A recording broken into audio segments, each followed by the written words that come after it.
Hey guys, welcome back to the Doom Eternal series. This is episode 13, and today we're going through the first DLC, The Ancient Gods Part 1. This video is going to cover 3 levels, but that meant there was a lot of footage, so I had to cut it down a bit. To give you an idea of how much I cut down, when I started editing this, I only used 1/3 of the footage I had, and it was still over an hour long. Compare that to the length of this video, and you know that I spent a while cutting out sections. So if I missed your favorite section of a level or something, I've got 3 words for you. Fuck off. Sorry for the profanities, but I just did triple the amount of gaming I normally would do for a video, and I also had to spend a lot more time selecting which footage to use and what to scrap. Even after I started using only the best footage, I still had to throw away half of it. Anyway, this is the first level of the Ancient Gods Part 1, and in my opinion, it's the worst one. It's super long, and to me, super boring. It adds like 3 new features, that's it. Underwater exploration, floating eyes that spawn on columns, and the all-new 2-Up. ID Software needs to step up their game, man. They made it so you can swim in more than just swamp water, which I guess is kinda cool when you're deep underwater, but that's like the best it gets. Then they gave us more frequent spawns of these motherfuckers and put them on pillars. And then their final idea was to take the 1-Up, change a single value in the code, and retexture it. Come on! Those are the most unoriginal, uncreative ideas I've ever heard. You guys slaved away for an unbearably long 30 minutes and mentally drained yourself by coming up with 3 ideas that were all based on past ones. The strenuous act of typing was draining your energy. And after so long exerting yourself by sitting, you had to go rest your legs. Like, holy shit, dude. Anyway, moving on from your blatant lack of creativity, I've got to talk about the difficulty of this DLC because, like, holy shit, it is rough. I thought it was going to be alright, and I have probably never been more wrong. After having played the campaign a gazillion times, I considered upping the difficulty to challenge myself while I'm playing through something new. Thankfully, I was smart and stayed at my normal difficulty. Except I wasn't really smart because even on Hurt Me Plenty, this map kicked my ass. Hell, the DLC kicked my ass. This DLC ramps up the difficulty by throwing more enemies at you, and half of them have reworked AI, so they're all a pain in the ass. They also made it so you'll encounter certain arrangements of enemies that you've never fought before. Examples that I can actually think of are like the double Marauder fight in the first level, and then the double Archvile fight in the second. You also have to remember that you don't have the Crucible anymore, so you actually have to use skill to deal with these enemies. Alright, here's a kinda lengthy cutscene. It's a moderately long cutscene.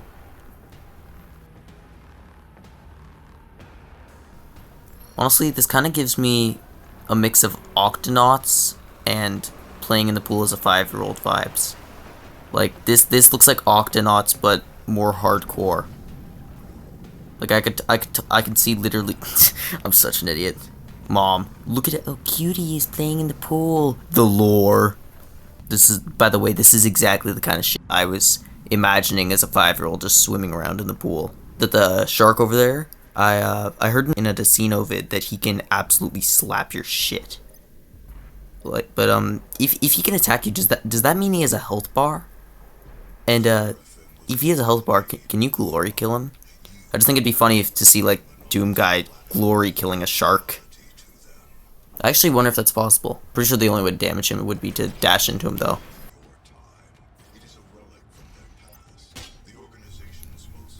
Okay, this fight. I'd say this is one of the most difficult fights in the DLC. Maybe the most difficult, but a helpful trick is to divide the Marauders. Stun one of them as soon as you can, and then run away with the other one, so then you can fight it one-on-one. That way then you'll never get attacked by both at once, and if you're stunning one, the other one can't show up behind you and slap your shit. Keep them divided, and it shouldn't take long until both are dead. After that, you just gotta fight 2 tyrants and a bunch of mancubi, but I think that part actually isn't that difficult. To get through it easily, run away until everything spawns, and then just BFG the battlefield to win. It should kill almost everything, and then after that, the tyrants will be pretty easy to get through. To combo tyrants, ice bomb them, and then use frag grenades, and then what you want to do is use lock-on rockets, and that should deal with them pretty quickly. Alright, we're done with the battle. Now it's just a cutscene, and then we're finished the level. He's the one who gave you your power. It was divine intervention. I am going to transfer my consciousness into the device, as Vega did. I am here to help you, as I have always. What is Samuel Hayden talking about? Always here to help us? We were trapped in a tomb in your basement, and you didn't wake us up until you needed us. You sent us off to fight a grandma that you trained, and after we did your dirty work, you sent us off to God knows where. What do you mean, help us? We have been allies for some time now. I knew who you were the moment you set foot in our world, and who you could become to us. I brought you to the Divinity Machine and gave you your power. Where would all of this be now had I not had the foresight to create you? Your gifts are owed to us now. Repay the Father for all he has granted us both by returning him to his throne, and then he will save us all.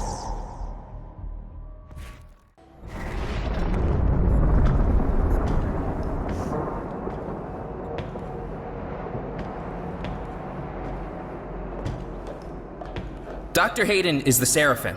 He's been with us the entire time. Okay, what the hell is the lore of Doom at this point? Why is Samuel the Seraphim, and how is Vega the father? None of this makes sense at all. The devil being you makes a little bit more sense, considering he's the demon's version of you, but the lore still doesn't make sense. I understood the lore during the main campaign, but the Ancient Gods makes no sense. There has to be a book somewhere that explains all of this. So I don't spend way more time than I should trying to figure this out, because like, holy crap, dictionaries have less words than the amount that would be required to make this make sense.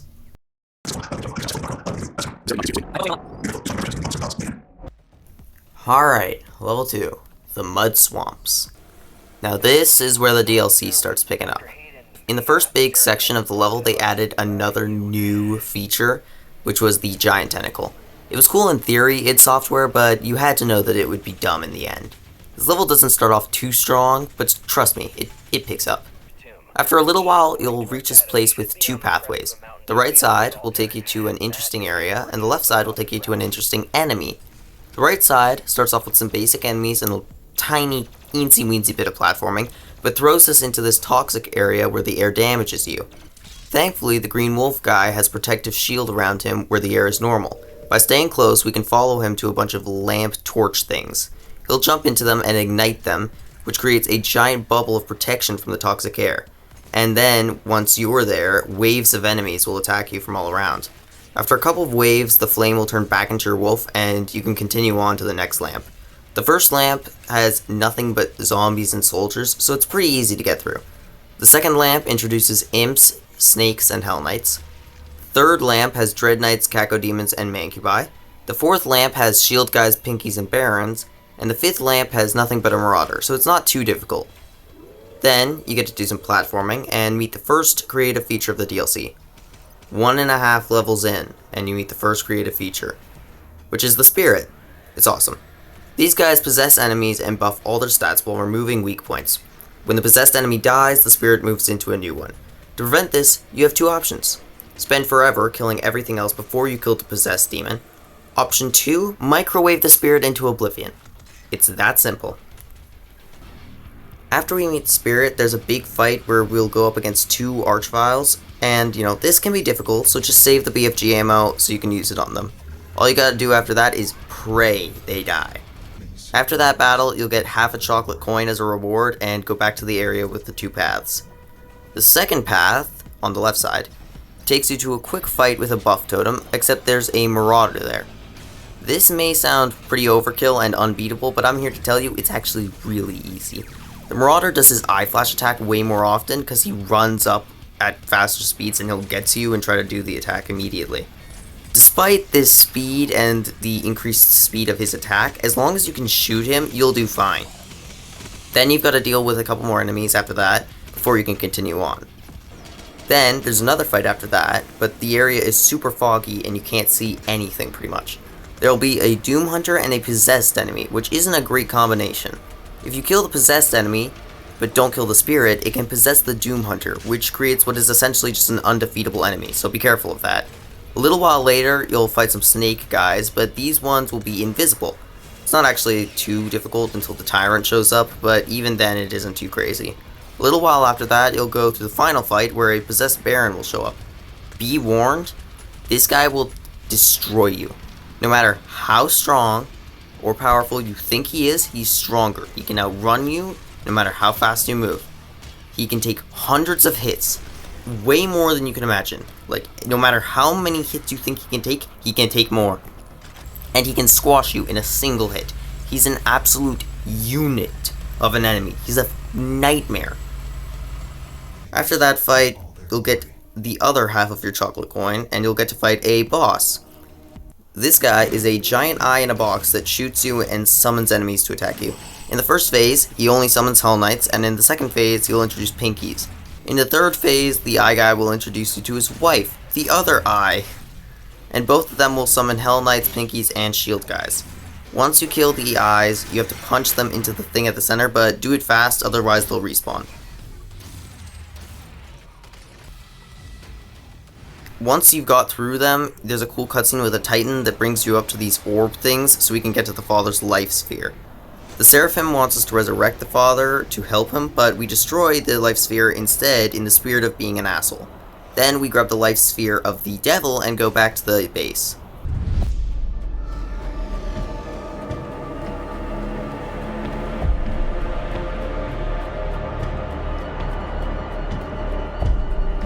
My God. Alright, level 3. This one takes place in Urdak and starts off by introducing us to the newest enemy and another creative one, the Blood Maker. It's a powerful Maker drone thing that shoots you from far away but does a traffic light attack every so often. When she's not doing that attack, she's got a shield that makes her damn near impossible to kill, but during that attack, one headshot will insta-kill her and give you some ammo. If that attack that she does hits, you'll take some damage, but you'll also slow down to an absolute crawl. You won't be able to move pretty much, which puts you kind of in a pinch if you're in a battle. As you traverse the level, you also get to do a lot, and I mean a lot, of annoying platforming along the way, and fight a stupid amount of demons. But after a lot of easy combat and long platforming sections, you'll reach the final boss of the DLC. Okay, this is probably the most annoying boss in the game. Not the strongest, but definitely the most annoying. And that's because of the fact that he takes literally forever to kill. He's got 5 phases where he'll either fight like a man or send demons out to kill you while he hides in a corner. He isn't annoying because his attacks will destroy you, or because he crashed my game 3 times. He's annoying because he's got a pretty big health bar and he constantly summons overpowered demons to carry out his bidding. That health bar is massive. Like, it should extend past the screen. It's so annoying. Anyway, because he's this much of a challenge, I will once again be providing a tutorial for how to defeat him as easily as possible. For the first phase, you only need 3 weapons: the chain gun, the heavy cannon, and the ballista. For mods, you need shield on the chain gun, precision bolt on the heavy cannon, and as always, it does not matter at all with the ballista. The strategy is to try and keep your distance from the boss, and if you're out of the boss's range, use the precision bolt to deal massive damage, or hit him with the ballista because of the damage buff against his flying axe. Whenever you've shot him with one of those weapons, immediately hot swap to the other to avoid the cooldown time and let off another destructive attack. In the second phase, you're going to need the rocket launcher, the super shotgun, and the ballista. For mods, you need lock-on burst for the rocket launcher, and for the ballista, say it with me, it doesn't matter. The strategy revolves around the phrase divide and conquer. You need to separate the Hell Knight and the Mancubus so you can fight them one at a time. To do this, you need to start with the Hell Knight. The Mancubus carries around a lot of weight and moves like the average customer at a McDonald's, which is to say, not very fast. On the other hand, you've got the Hell Knight moving like he's got crack-infused blood. To win, you need to move to the Hell Knight side of the battlefield while staying extremely light on your feet, but the moment you get the chance, you need to frostbomb the Hell Knight. Once they're frozen, nuke him into orbit with lock-on rockets, glory kill him ASAP, and microwave the spirit into oblivion. For the Mancubus, you need to use shield chain gun so then you can block incoming projectiles and do non-stop damage. Any other Hell Knights that spawn can be dealt with using a single lock-on burst. Once the Mancubus is down, microwave the spirit and move on to phase 3.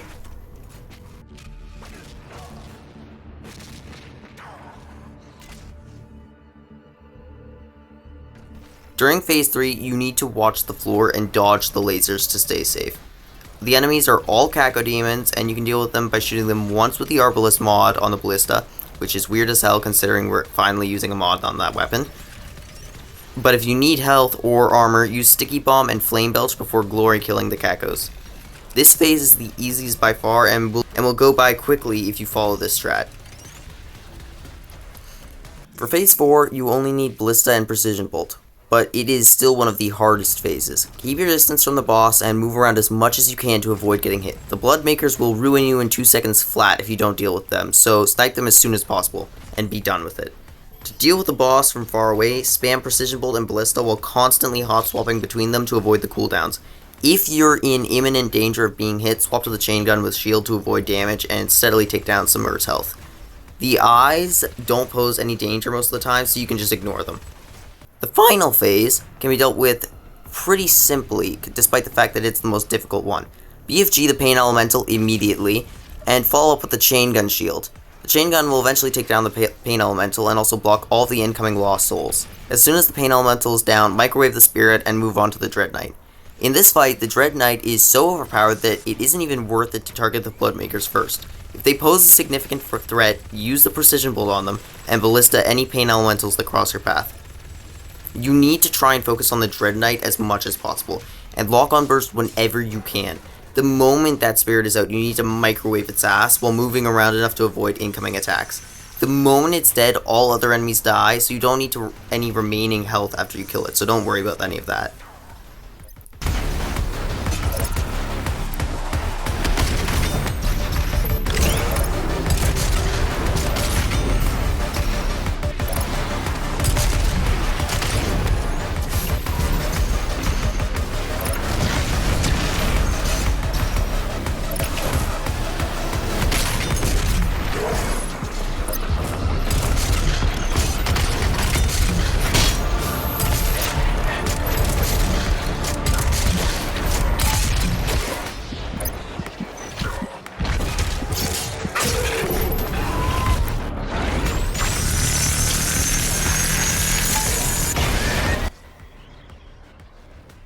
And that, ladies and gentlemen, is how you kill the Samur Maykr. He was my servant. On my command, he removed me from this place.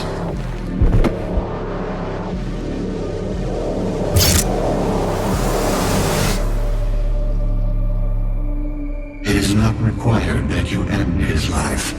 Your mission here is now your own.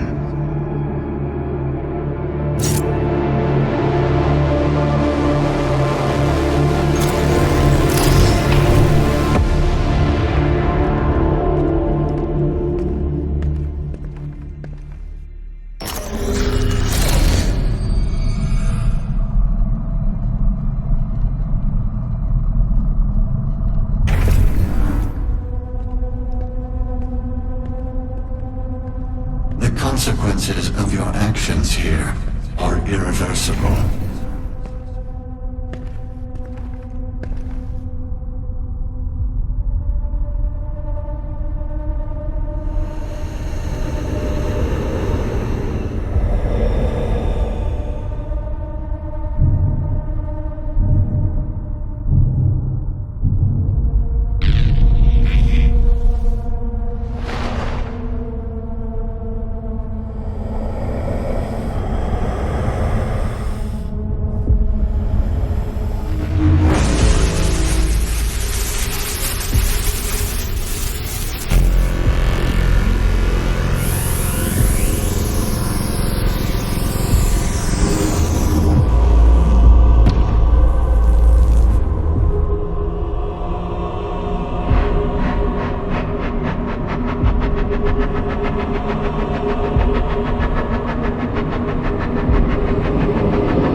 Lord is the leader of Hell's armies, not a king, but a warrior of the Dark Realm.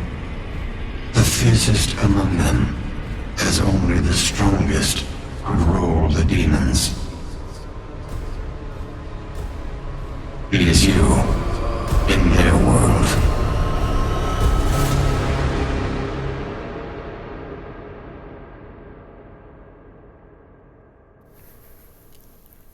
That was a good ending. Alright, that's the end of the video. Like, comment, subscribe. Next one will be the finale of the series and about the Ancient Gods Part 2.